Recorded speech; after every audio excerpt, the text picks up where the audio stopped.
Hey everybody, let's talk about rapid radios, and I'm not gonna dish on them either. Uh, you just need to understand how they work and the limitations. It seems like every ad that pops up on ScrewTube for me now is rapid radios. Um, I know a lot of people buy them. Sure, they have their purpose, they have their use, they have good ads. But the problem is, are they going to work when everything crashes and burns? So that's what I'm going to discuss. Uh, the ads are coast to coast coverage, nationwide coverage, no monthly subscriptions, and a bunch of things like that. We'll get into that as we go. So that's all good and fine. That's all cool. And it is pretty cool that you can have a little dinky radio like this size. This is not a rapid. This is just a FRS, but physical size, something, about this big. And you can sit in California and talk to somebody in North Carolina, Florida, Oklahoma, Maine, wherever, crystal clear. It's a fascinating thing, but it's no different than a cell phone. Oh, but the ad says it is. No, it's not. So these are points I'm going to get into.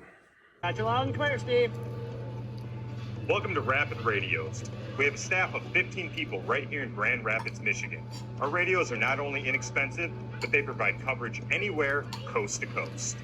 Whether you're looking for a radio for your small business or trying to keep communications with your kids or the elderly, Rapid Radios are a great solution for you. We have tens of thousands of happy customers all across the globe. Some of our customers include Fortune 500 companies, local police and fire, the Department of Homeland Security, Border Control, celebrities, and more. All of our products are backed by a 100% satisfaction guarantee, so rest assured, if you're not happy, we'll refund you. Some people on social media might think this is too good to be true.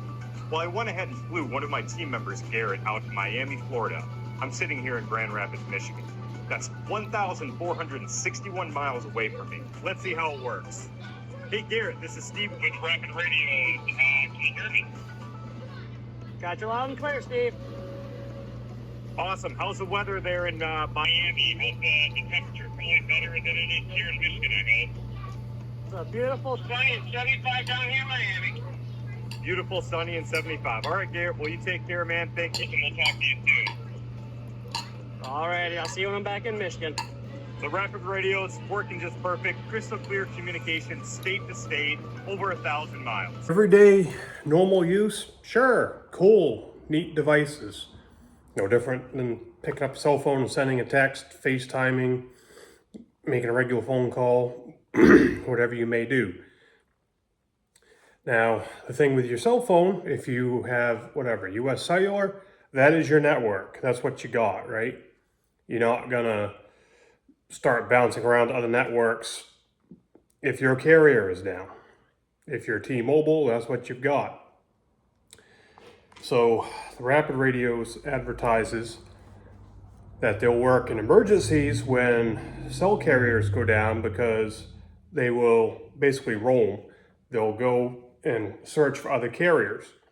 They're not locked in to T-Mobile. They're not locked into AT&T. They will search whatever and find an available carrier to transfer that information. That is good redundancy. Absolutely it is. So you don't know this is happening, this is all going on in the background, right? Every day, just like the internet, whatever, it's working, it's cool. You can bring in a group, you can have multiple radios in your group. But the problem arises if you are going to think these are going to work grid down major blackouts. In this discussion, if you think I'm blowing smoke, here are some clips. I just Google searched this. Here's the results. Right here, it is showing you these rely on cellular networks. Yes, there is redundancy, but they rely on networks, infrastructure. Remove that infrastructure, they won't work.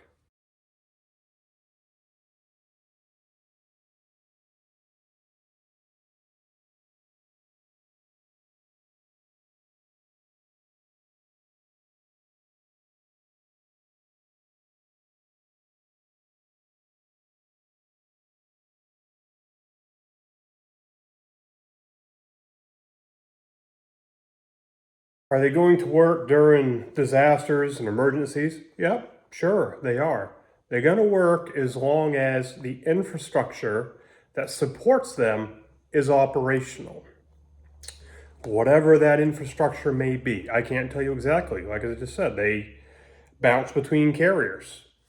So you're going to have computerized switching there. You have cell towers involved. You, at the end of the day, need to have electricity at each point of contact. So let's say my cell tower here is 4 miles away. If that cell tower has 4 carriers on it, and that is it, and that site loses its power, grid's power is down, the backup power is down, there is no other cell site nearby that a little dinky, low-powered radio operating on cellular frequencies can connect to, your radio is not going to work, okay? It doesn't matter how many cell carriers are on that site. If there is no power and you can't connect to another site, you're DIW, dead in the water. Same goes for whoever you are trying to communicate with. Keep that in mind, because what's to say, this is spurring off from a Reddit question, and that's the previous video I answered. So what's to say, a major blackout in your area or in the country? If that happens, the backup power for cellular networks is only going to go so long, right? Most of them have batteries, and generators, which require fuel. It's only going to make it so long before they're done. Now, what's another problem with cellular? You have a switch somewhere, like US Cellular is down in Raleigh, North Carolina. So if you have a rapid radio and you're in California, and let's say it connects to a US Cellular network, and you're talking to your friend in California on rapid radios, that network is controlled by a switch all the way across the country. So what happens anywhere between you, North Carolina, and back? If something breaks in there, that is not going to work. And that's the same case for any cellular company.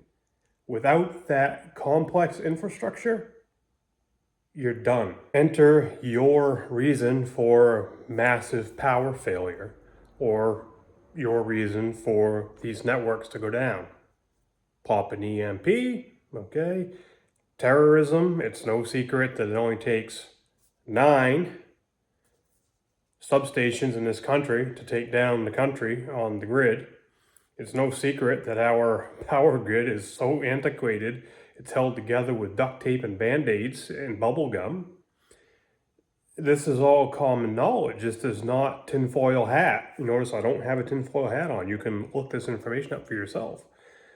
So without all of that networking, without all of that infrastructure, you cannot plausibly believe that 2 little radios that are low powered on cellular frequencies are going to reach across the country, right?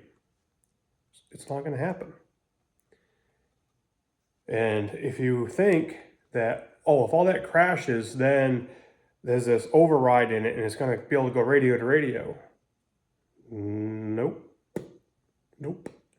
So if that was the case, you wouldn't need to have all that networking in the first place, right?